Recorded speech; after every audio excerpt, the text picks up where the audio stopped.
as a strict political move, the Democrats are in a world of trouble right now on this, and they know it. Okay, so again, I get tired of hearing what a brilliant political tactician, swamp creature, Nancy Pelosi and Chuck Schumer. Oh my gosh, they're so brilliant. They've always got Trump boxed into a corner. Really? I've seen no evidence of that whatsoever. But first, let's start with this. What is this? What am I talking about? Where am I going with this? Some good job numbers came out today. Washington Examiner had a post about it. Exceeded expectations, which is always nice. They expected about 1.5 million jobs to be added in July. The number was actually 1.8. Article by Jay Heflin, the business editor of Washington Examiner. Economy added 1.8 million jobs in July, adding to record gains in wake of the pandemic's destruction. Now, again, to keep it all in perspective, because we're not liberal media fake news specialists, we lost over 20 million jobs, but we are making our way back. We hadn't had a month of 1 million job gains in, gosh, I think ever. I mean, 1 million's a big number. Now, in light of how many we lost, we have to keep it in perspective, but this does speak to the fact that we are on the road to some form of a recovery right now.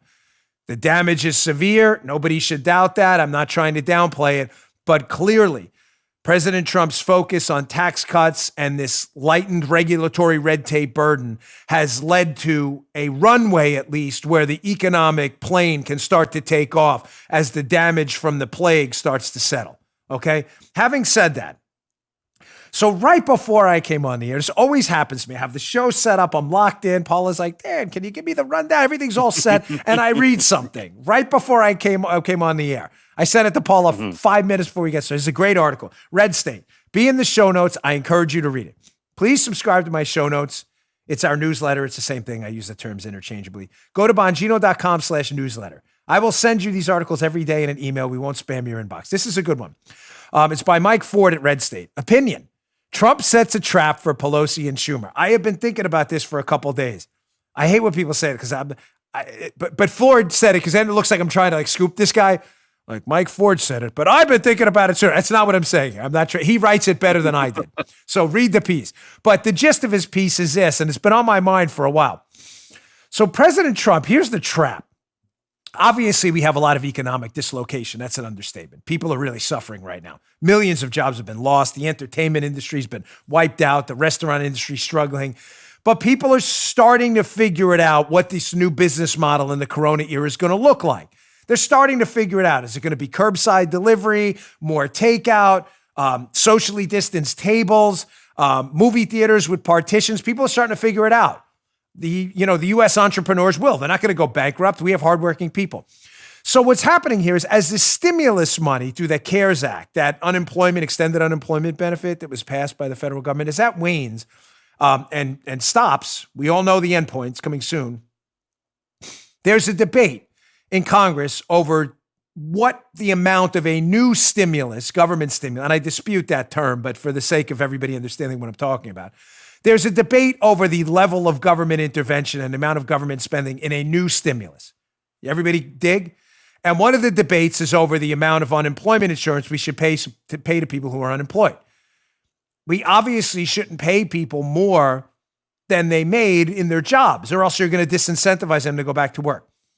There's also a debate over evictions, whether people should be evicted if they don't pay their rent in this time. So here's the trap Trump beautifully set.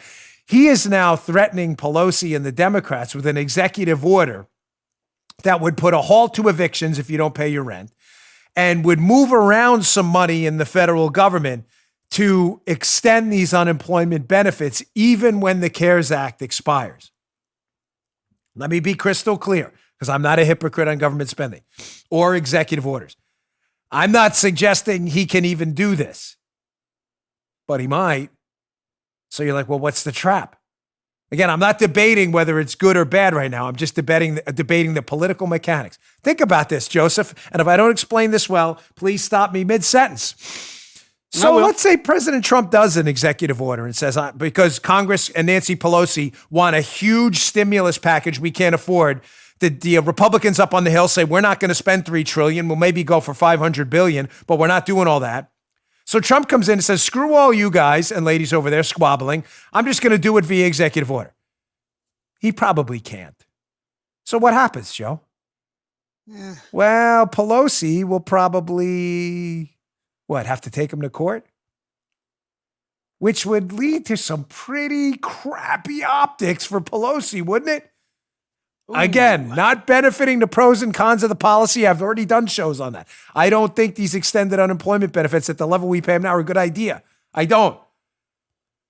Do you really want to be in court, Joe, as Nancy Pelosi and the Democrats, 90 days before an election, arguing why people should be evicted for their houses and shouldn't have unemployment benefits? I'm not debating the policy. I'm just debating the optics.